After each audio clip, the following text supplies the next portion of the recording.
তাড়াতাড়ি চলো বাবা, স্কুল বাস আসার সময় হয়ে গেছে। আচ্ছা, টিফিন পুরো শেষ করবে, ঠিক আছে?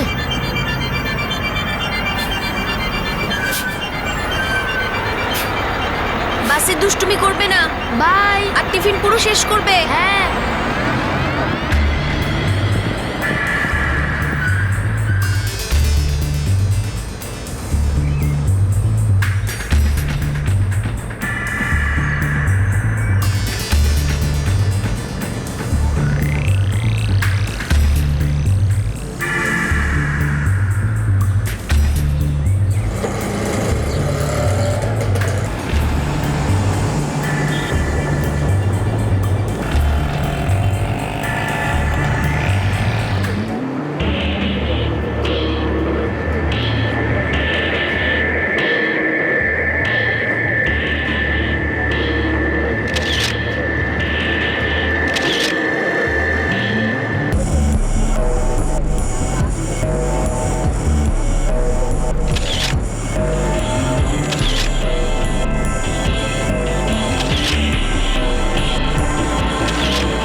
বিনোদ, হতে পারে আরাধনা এই লোকটাকে শুধুই চিনত, কিংবা ওর দূর সম্পর্কের আত্মীয় তো হতে পারে।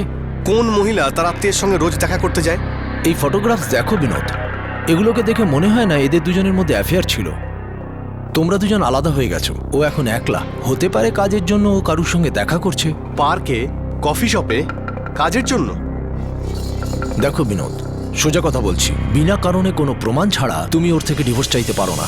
এই ফটোগ্রাফসের বেসিসে এই কেসটা স্ট্যান্ড করবে না। তোমার কাছে কি এমন কোনো ফটোগ্রাফস আছে যাতে দুজন কম্প্রোমাইজিং পজিশনে আছে? একজন স্বামী যে কোনো মূল্যে স্ত্রীর থেকে বিচ্ছেদ চান, আর একজন স্ত্রী যে তাকে মুক্তি দিতে রাজি নয়। সেই স্বামী বিনোদ ওসওয়াল এখন তার স্ত্রী আরাধনার থেকে মুক্তি পাওয়ার জন্য তার বিরুদ্ধে অ্যাফেয়ারের একটা জোরালো প্রমাণ চায়, যেটা হয়তো হয়েছিল। শুরু হয় গোয়েন্দাগিরির খেলা, কিন্তু এমন কি পরিস্থিতি ছিল যার জন্য স্বামী স্ত্রীর মধ্যে এত তিক্ততা এসে গিয়েছিল?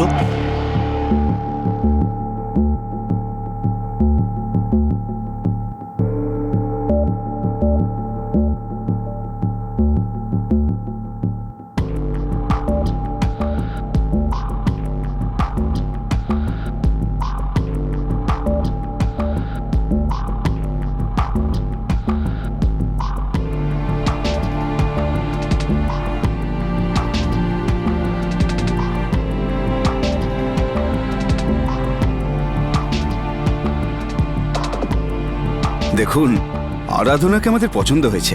যদি আপনারাও এতে রাজি থাকেন তাহলে আমরা চাইবো ওদের আশীর্বাদ তাড়াতাড়ি হয়ে যাক, যাতে আমরা বিয়ের প্রস্তুতি শুরু করতে পারি। আগে এতে আমাদের সম্পূর্ণ সম্মতি আছে। আমি পুরুত মশাইয়ের সঙ্গে দেখা করে একটা ভালো দিন ঠিক করছি।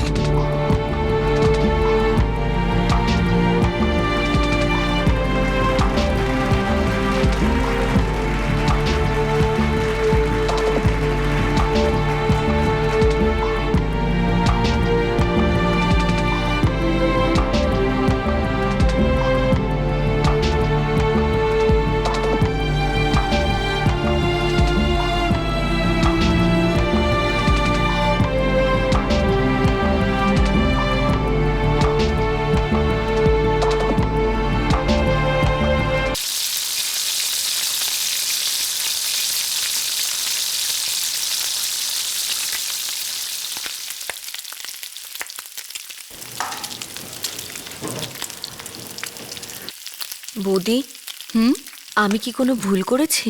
না তো, কেন? আজ আমি মাকে প্রণাম করলাম তো উনি কোনো উত্তরই দিলেন না। উনি কি আমার ওপর কোনোভাবে রেগে আছেন?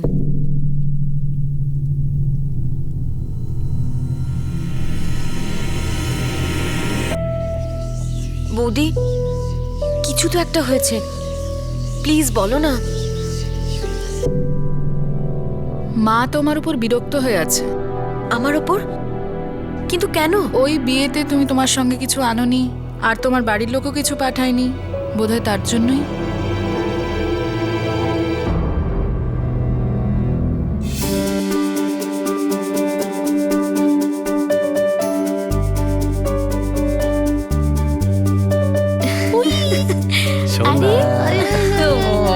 কি মিষ্টি। বিনোদ, হ্যাঁ, মা আসেনি? ওনার শরীরটা ভালো নেই।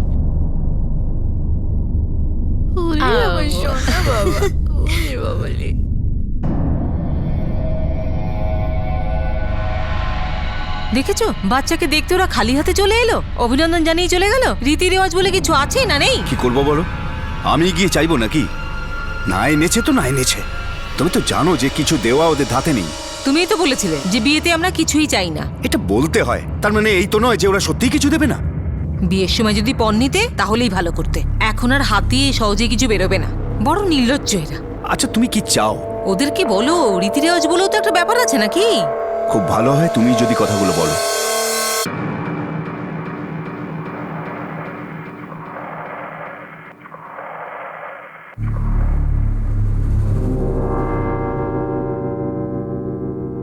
আরে মা, আসুন না।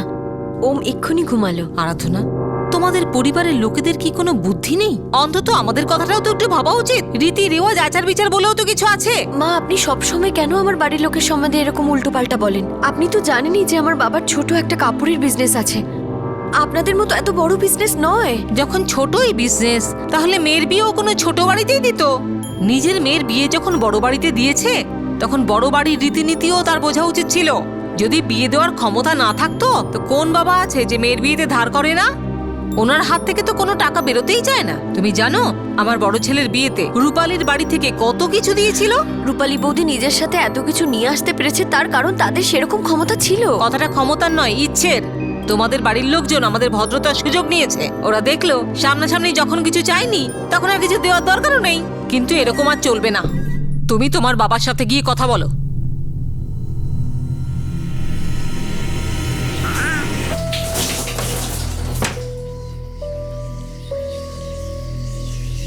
কি হলো? সব ঠিক আছে? আরে কিছু তো বলবে নাকি?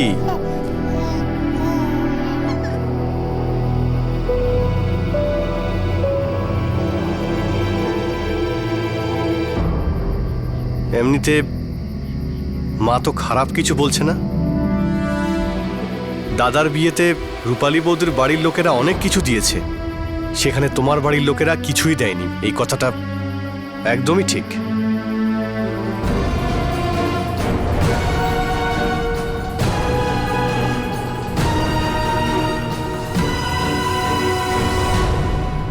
পণ দেওয়া হয়নি আর তার জন্য একটা পরিবার বেজায় রেগেছিল, আর একজন স্ত্রী যে এই সব কিছুর জন্য যন্ত্রণা ভোগ করছিল। দিন যত কাটতে লাগলো তত দাবি বাড়লো, আর সেই সঙ্গে যন্ত্রণা আর হিংসা।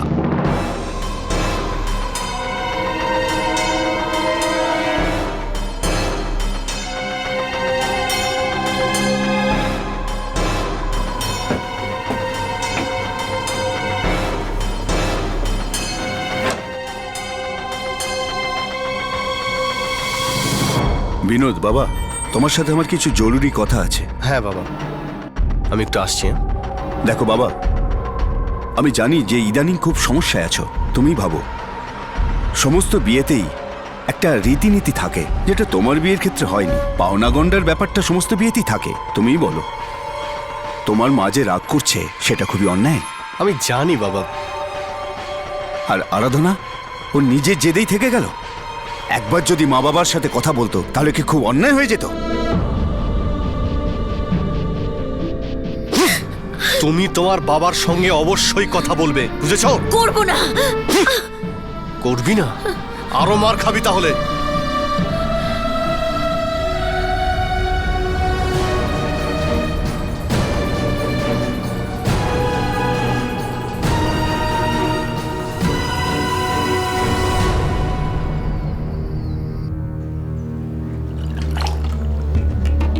নিজের বাড়ির লোকের সঙ্গে কথা কেন বলছো না?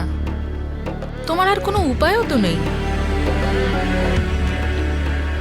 এখন এই বাড়িটা তোমারও। যদি এখানে ভালো মতন থাকতে হয় তাহলে মা যেরকম বলছেন সেরকম করো।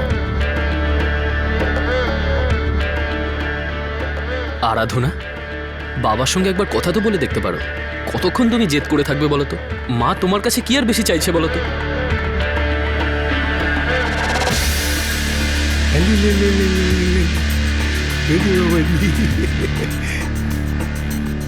দিদি, তোমার বিয়ে হয়েছে 4 বছর হলো।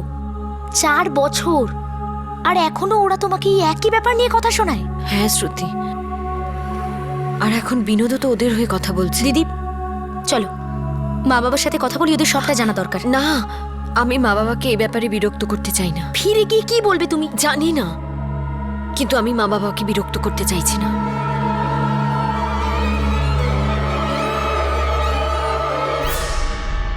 কি মুখে তুমি ফিরে এলে? এটা আমার বাড়ি, আমার স্বামীর বাড়ি। এটাও ভুলো না যে এটা তোমার শ্বশুর মশাইয়েরও বাড়ি। এখানে তোমার মর্জি চলবে না। আমি আমার বাবাকে টাকার ব্যাপারে কিছুই বলবো না। ঠিক আছে, তাহলে তোমার জেদের ফল ভোগ করো।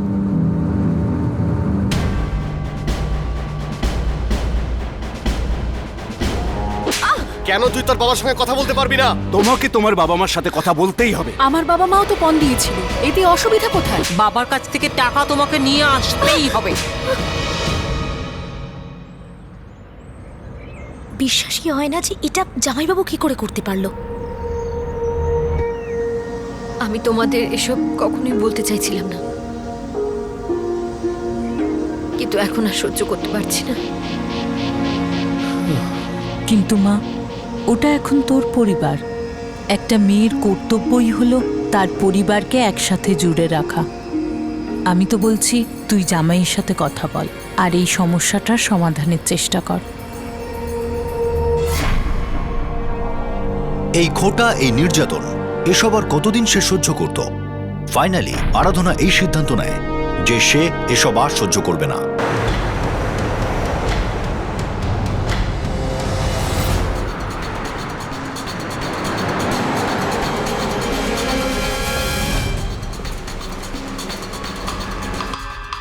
প্রথমে তো ওরা শুধু খোঁটা দিত, কিন্তু পরে অত্যাচার আরো বেড়ে যায় আর মারধর পর্যন্ত শুরু করে। আপনার স্বামী বিনোদ, ও আপনার সাথে ছিল না? আমার শাশুড়ি ওনাকেও এটাই বুঝিয়ে দিয়েছে যে উনি যা করছে ঠিকই করছে। আর এখন বিনোদও এটা মনে করে যে পণ চাওয়াটা কোনো ভুল কাজ নয়। ও আমাকে মারধর করে আর বলে যে বাড়ি থেকে টাকা নিয়ে আসো। ওনার সাথে সাথে ওনার বড় ভাইও একই কথা বলে। বৌদি রূপালী ওসপাল আর বাবা নারায়ণ ওসপাল, এরা সবাই মিলে আমার জীবন অতিষ্ঠ করে দিয়েছে। অভিযোগ নিয়ে নাও, একটা এফআইআর করো।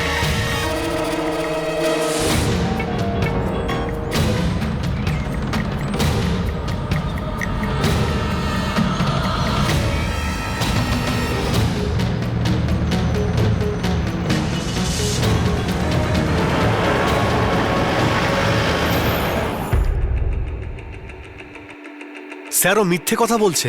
আমরা ওকে পণের জন্য কোনোদিন চাপ দিইনি। স্যার, আমরা খুবই ভদ্রলোক। কাপড়ের মার্কেটে আমাদের সবাই চেনে। আপনার মনে হয় আমরা এরকম করতে পারি বলে? আমার ছেলের বিয়ের 8 বছর পরে ওরা এইরকম দোষারোপ করছে। পরিষ্কার বোঝা যাচ্ছে পুরো পরিবারটাই মিথ্যে। কোনো মহিলা তার নিজের পরিবার ছেড়ে কারো বিরুদ্ধেই এরকম অভিযোগ করবে না, তাও বিয়ের 8 বছর পর। বিষয়টা সহ্যের সীমা অতিক্রম করে গেছে, আর সেই কারণে তিনি এখানে এসেছিলেন। কিন্তু আমরা কখনো ওকে মারিনি। আর পণ, সেই ব্যাপারে কখনো কোনো কথা হয়নি? ওই মা কখনো কখনো। এতটুকুই যথেষ্ট, ধন্যবাদ।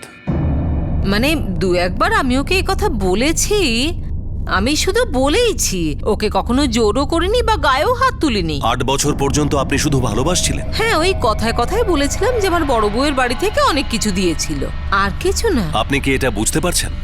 আপনার এইভাবে ওর সঙ্গে পণের ব্যাপারে কথা বলা সেকশন 498A অনুযায়ী পণের বিরুদ্ধে দোষী মানা হয়। কিন্তু আমরা তো কখনো পণ চাইনি। এটা কিভাবে বলছেন?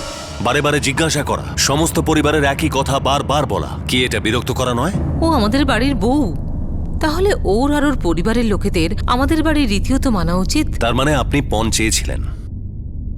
হ্যাঁ।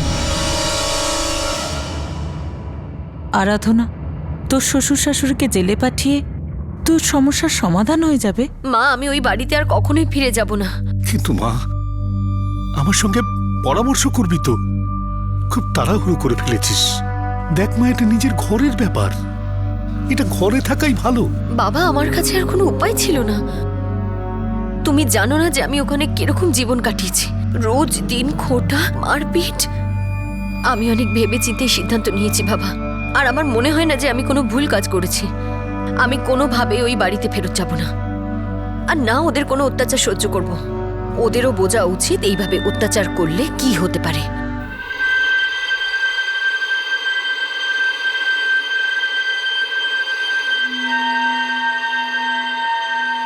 আমাদের সম্মান তো মাটির সাথে মিশেই গেছে, তার সঙ্গে আমাদের গ্রেপ্তার হওয়ার খবরটাও মার্কেটে ছড়িয়ে পড়েছে। আমরা আর কাউকে মুখ দেখাতে পারবো না। ভাবতেই পারিনি বৌমা ব্যাপারটা এত দূরে নিয়ে যাবে।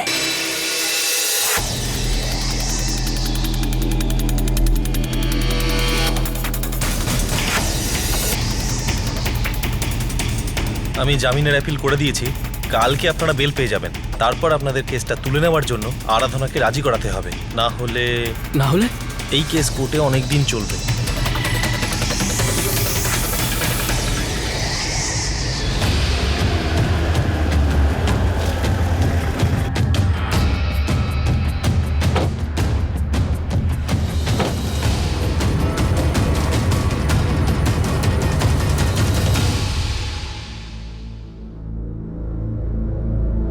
আমাকে যে কোনো উপায়ে ওকে ভুলিয়ে ভালিয়ে এই কেসটা তুলে নিতে রাজি করাতে হবে। ওর স্পর্ধা দেখো, এখন আমরা ওর সামনে কি মাথা নিচু করবো? আরে মা, মাথাটা একটু ঠান্ডা করো। সবে আমরা জরিমানা দিয়ে ছাড়া পেয়েছি, কেস এখনো বাকি। 498 এর কেস। সবার প্রথমে তো আমাদের এই পনের কেসটা থেকে আগে মুক্তি পেতে হবে। ওর সঙ্গে কি করতে হবে সেটা আমরা পরে দেখব। আমি ওর সঙ্গে কোনো কথা বলবো না, কোনো সম্পর্ক রাখবো না ওর সাথে। ডাইভোর্স দিয়ে দেবো। এটা তুই কি বলছিস বিনোদ? ঠিকই বলছি দাদা, অনেক হয়েছে। নিজের সীমা ছাড়িয়ে গেছে ওই মহিলা। এখন থেকে এই পরিবারে আর ওর কোনো জায়গা নেই।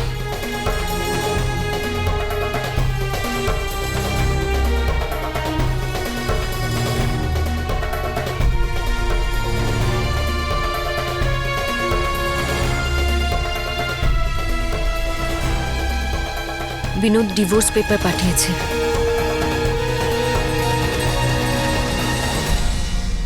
আরাধনা মা, আমি তো বলছি তুই মেনে নে সব, এখনো সবকিছু ঠিক হতে পারে। না মা, ওই বাড়িতে কখনোই কোনো কিছু ঠিক হবে না। আমি না ওখানে ফেরত যাব আর না ওকে ডিভোর্স দেব। এত সহজে ওদের ছেড়ে দেওয়া উচিত হবে না।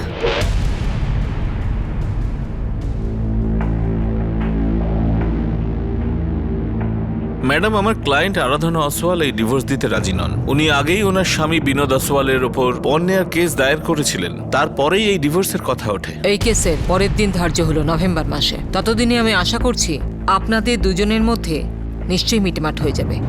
না তুই আমার সঙ্গে থাকতে চাস আর না আমি তোর সঙ্গে, তাহলে নাটক কেন? ডাইভোর্স দিয়ে দে। এত সহজে তোমাকে ছেড়ে দেবো যাতে তুমি আরেকটা বিয়ে করতে পারো? না আমি কোনো দ্বিতীয় বিয়ে করব, না তোমাকে করতে দেবো বিনোদ।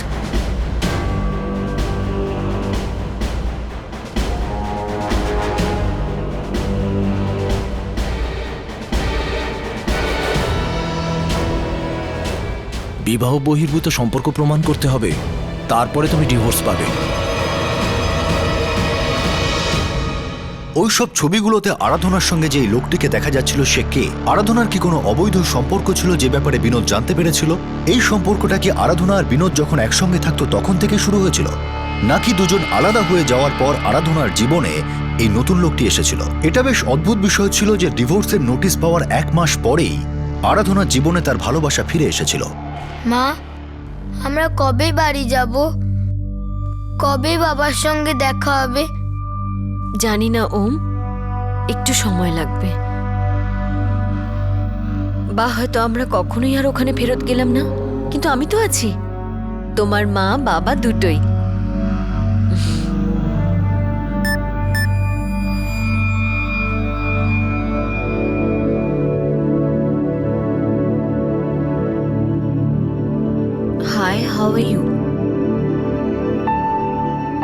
বাই মা।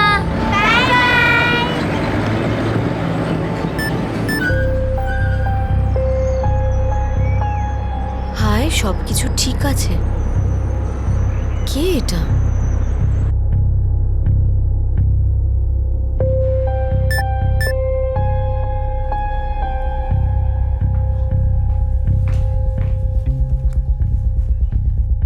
Hope things are all right.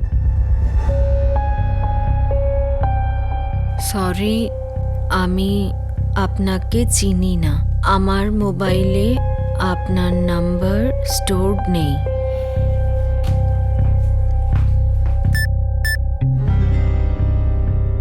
আপনি আমাকে চেনেন না। আমার নাম কপিল। আপনার সাথে শুধু বন্ধুত্ব করতে চাই। আমি আপনার সাথে বন্ধুত্ব কেন করব? আর আপনি আমাকে কিভাবে চেনেন? আমি আপনাকে চিনি না। চলুন বন্ধুত্ব করে নেওয়া যাক।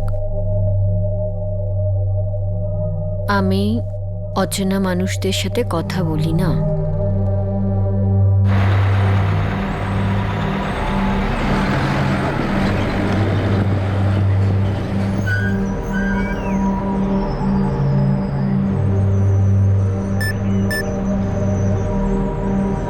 High, Kapil here.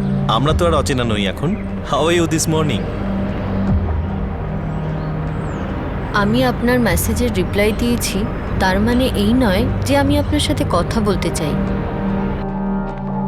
ওকে, বুঝেছি। আপনার নাম জানতে পারি কি? কেন? আমি তো আপনাকে নাম বলেছি আমার, আপনিও বলে দিন, তাহলে আর অচেনা থাকবো না। হার্ড লাক।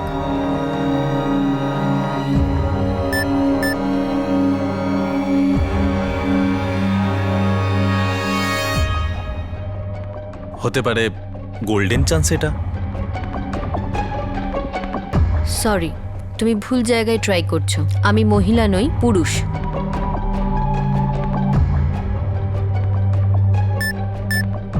আমি 100% নিশ্চিত আপনি কোনো পুরুষ নন।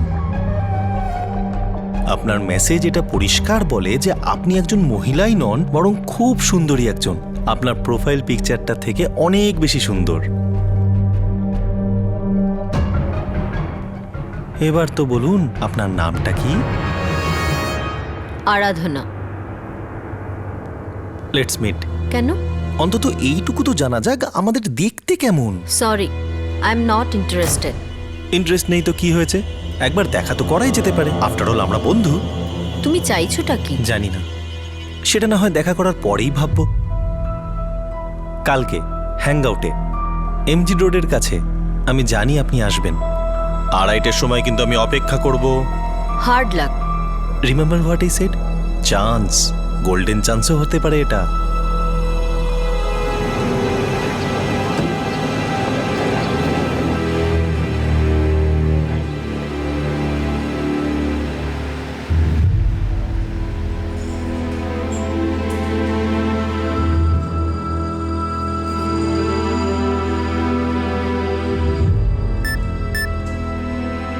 আরাধনা, আমি ডান দিকের সেকেন্ড টেবিলটাই আছি।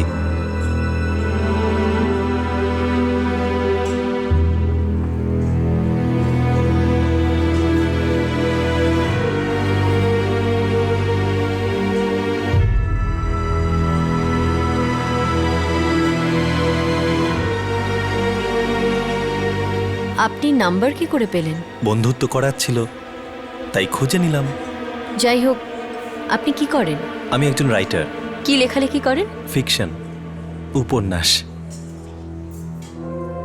আপনার সাথে দেখা করে খুবই ভালো লাগছে। অ্যাকচুয়ালি আমাকে এখন যেতে হবে। Thanks a lot for the coffee. কাল আবার দেখা করবে?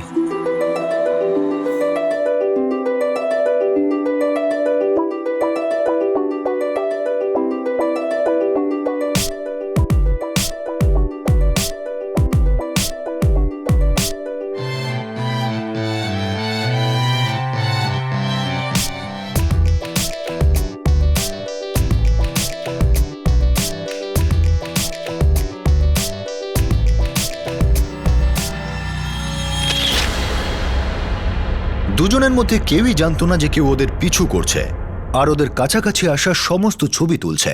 আরাধনার স্বামী বিনোদ সেই জোরালো প্রমাণের অপেক্ষা করছিল যেটা ওকে যত তাড়াতাড়ি সম্ভব ডিভোর্স পাইয়ে দিতে পারে, কিন্তু অন্যদিকে আরাধনাও নিজের সিদ্ধান্ত পরিবর্তন করার কথা ভাবছিল। এমন কিছু আছে যা তোমাকে এখনো বলা হয়নি। এখন তুমি যাই বলো না কেন, এই প্রেম কমার নয়। এমন কোনো সত্যি নেই যেটা তোমাকে আমার থেকে দূরে করতে পারে। এমন কিছুই নেই যেটা আমাকে তোমায় বিয়ে করতে আটকায়। বলো আরাধনা, কিচ্ছু যায় আসবে না। কপিল, আমার একটা 8 বছরের বাচ্চা আছে। আমার স্বামী আমাকে ডিভোর্স দিতে চাইছে। আমি চাইছিলাম যে তোমাকে সব সত্যিটা বলে দিই, যাতে কালকে তোমার এটা না মনে হয় আমি তোমাকে চিট করেছি। আমিও তোমার মতো একজন বিবাহিত। এর আগে তোমাকে এই কথা বলিনি কারণ আমি ভয় পাচ্ছিলাম। আমি আমার স্ত্রীর থেকে আলাদা হয়ে গেছি। আমারও একটা মেয়ে আছে, ও লখনৌতে থাকে। আমিও আমার স্ত্রীর থেকে ডিভোর্স নিতে চলেছি। আমরা দুজন একই নৌকার যাত্রী। আমরা দুজন মিলে এই সমস্ত সমস্যার সমাধান করে নেব।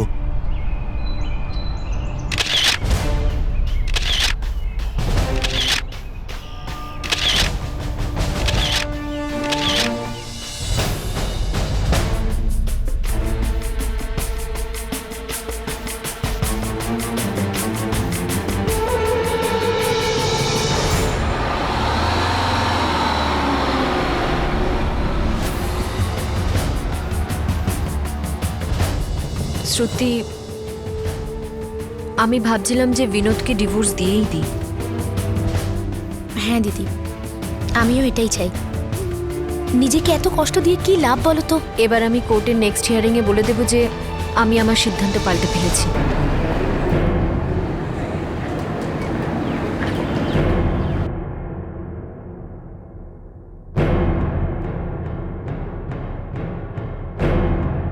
মিস্টার বিনোদ ওসওয়াল, আপনি কি এখনো আপনার স্ত্রীকে ডিভোর্স দিতে চান? আগে হ্যাঁ ম্যাডাম। কি আপনাদের দুজনের মধ্যে কি এখনো কোনো বোঝাপড়া হয়েছে? ম্যাডাম, আমার client mister Binod Oswal Mrs Aradhana ওসওয়ালের বিরুদ্ধে বিবাহ বহির্ভূত সম্পর্কের কেস ফাইল করছেন। এই বিষয়ে আর কোনো কথাবার্তায় না গিয়ে আমার ক্লায়েন্ট তার স্ত্রীর কাছ থেকে তাড়াতাড়ি ডিভোর্স চাইছেন। মিস্টার বিনোদ ওসওয়াল, আপনি আপনার স্ত্রীর ওপর এক্সট্রা ম্যারিটাল রিলেশনশিপ মানে আপনি ওনাকে দুশ্চরিত্রা বলে অভিযোগ করছেন। আমাদের কাছে প্রমাণ আছে ম্যাডাম।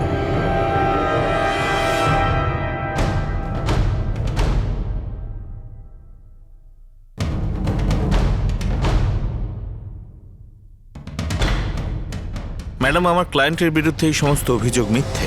আপনার ক্লায়েন্টের অন্য এক ব্যক্তির সঙ্গে ফটোগ্রাফ রয়েছে। এখনো পর্যন্ত আমি এই ফটোগ্রাফ দেখিনি ম্যাডাম। হতে পারে যে এইসব ওনাদের মিথ্যে অভিযোগ আমার ক্লায়েন্টের উপর চাপ সৃষ্টির জন্য। কোর্টের কাছে আবেদন জানাচ্ছি আমাদের আরেকটা নতুন দিন দেওয়া হোক আর ফটোগ্রাফের কপি দেওয়া হোক। এই কোর্ট এই কেসের অন্য তারিখ বলবৎ করলো।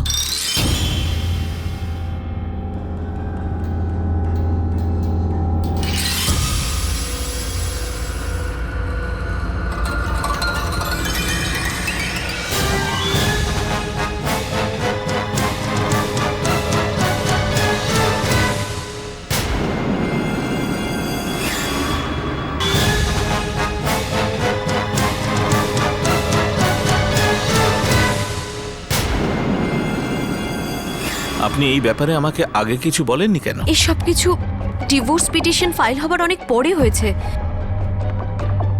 এমনকি আজ তো আমি এই ভেবে এসেছিলাম বিনোদকে আমি ডিভোর্সের জন্য হ্যাঁ করে দেব, যাতে আমিও আমার জীবনে আগে এগোতে পারি। বিনোদ কি জানে যে আপনার সঙ্গে কারোর অ্যাফেয়ার আছে? এই মানুষটি কে?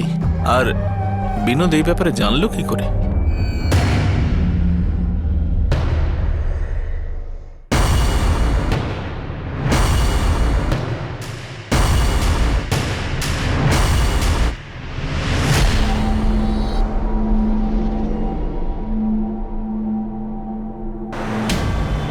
The number you have called is currently switched off.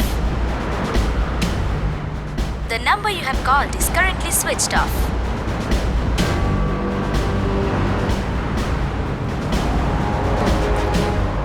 দাদা, এমজি রোড পুলিশ স্টেশন চলুন।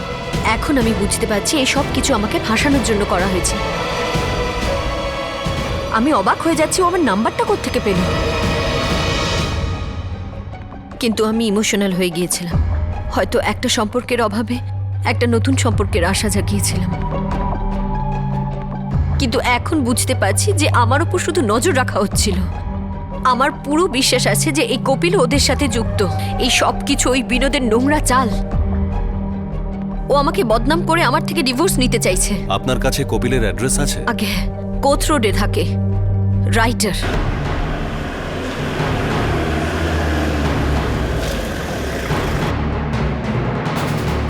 এই ফ্ল্যাটটা আমরা কপিল যাদবকে ভাড়াই দিয়েছিলাম, কিন্তু 2 সপ্তাহ আগেও চলে গেছে। কিছু জানেন কোথায় গেছে? আগে না, কিছু বলে যায়নি। ও কি রাইটার ছিল? হ্যাঁ, ও তো তাই বলেছিল। ওই ফ্ল্যাটটা 2 মাসের জন্য নিয়েছিল। ওনাকে এখানে কে নিয়ে এসেছে? আগে আমাদের ব্রোকার। হ্যাঁ স্যার, ও নিজের নাম কপিল যাদব বলেছিল। ও তোমার কাছে কিভাবে এলো? স্যার, যেরকমভাবে বাকি কাস্টমাররা আসেন। এগ্রিমেন্টের কোনো পেপার বানাননি? অ্যাকচুয়ালি স্যার, ওই ফ্ল্যাটটা উনি মাত্র 2 মাসের জন্য চেয়েছিলেন। উনি বলেছিলেন উনি একজন রাইটার, ওনার কোনো অ্যাসাইনমেন্ট আছে। অ্যাসাইনমেন্ট? তার মানে আরাধনাকে ফাঁসানো। স্যার, আমরা ওর স্বামী বিনোদকে ডাকি? না, প্রথমেই কপিল যাদবকে খোঁজো, খোঁচরদের কাজে লাগিয়ে দাও। Sir. The number you have called is currently switched off. The number you have called is currently switched off. Please try again later. Thank you.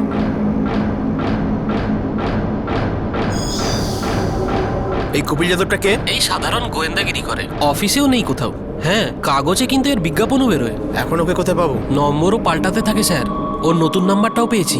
সে একজন প্রাইভেট ডিটেকটিভ ছিল, তাকে খোঁজা মুশকিলের কাজ নয়।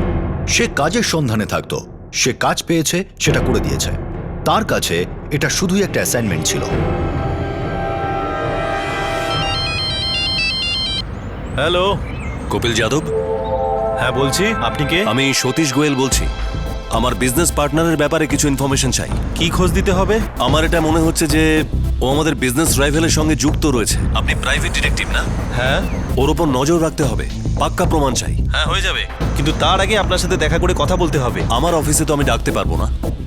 আপনি বলুন কোথায় দেখা করব? আজকে বিকেলে ওই হাইওয়ের ওপর একটু এগিয়ে গিয়ে কাশ্মীর পাঞ্জাব ধাবা আছে না, সেখানে 4টের সময়। ঠিক আছে, ঠিক 4টের সময় পৌঁছে যাব।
হাই, কপিল যাদব।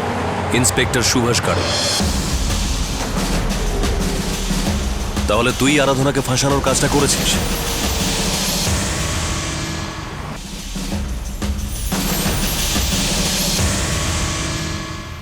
চল বল। স্যার, আমি একজন প্রাইভেট ডিটেকটিভ। আমি আমার কাজই করছিলাম। যেটা করেছিস ওটা কাজ না কাণ্ড? স্যার, আমাকে বিনোদ ওসওয়াল এই কাজটা করার জন্য টাকা দিয়েছিল।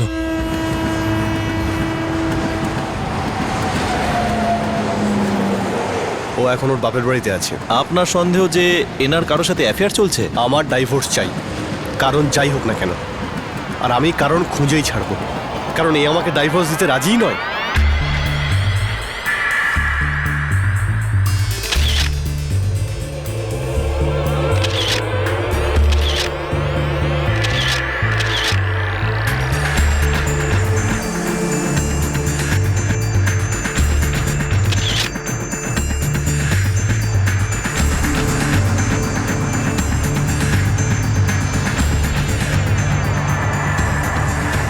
আপনার স্ত্রীর কোনো অ্যাফেয়ার নেই, নেই সেটা আমি ভালোভাবেই জানি। আপনি ওনাকে হাতে নাতে ধরতে চান? হ্যাঁ।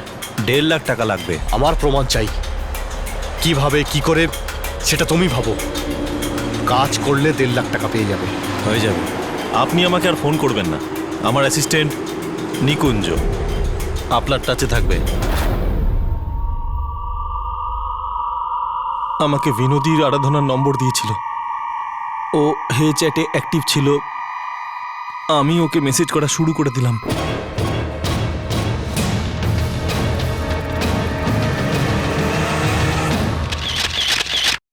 এখানে তুই আরাধনাকে ফাঁসাচ্ছিস আর ওদিকে তোর অ্যাসিস্ট্যান্ট নিকুঞ্জ তোদের দুজনের ফটোগ্রাফ নিচ্ছিল।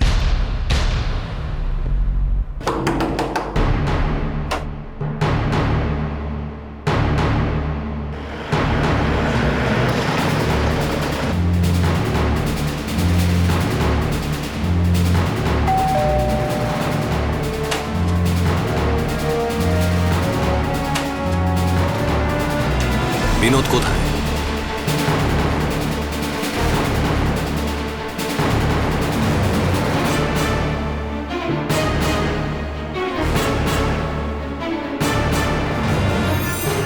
বিনোদ কোথায়? স্যার ও একটা জরুরি কাজে শহরের বাইরে গেছে। কোথায় বলে গেছে নিশ্চয়ই? ও ভোপালে গেছে। ওর ফোন বন্ধ কেন? বলতে পারবো না, হয়তো নেটওয়ার্কের বাইরে আছে।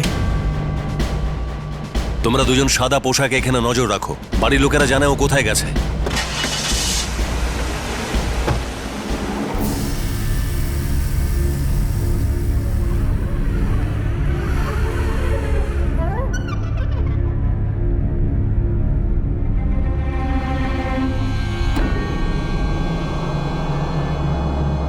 বাই মা।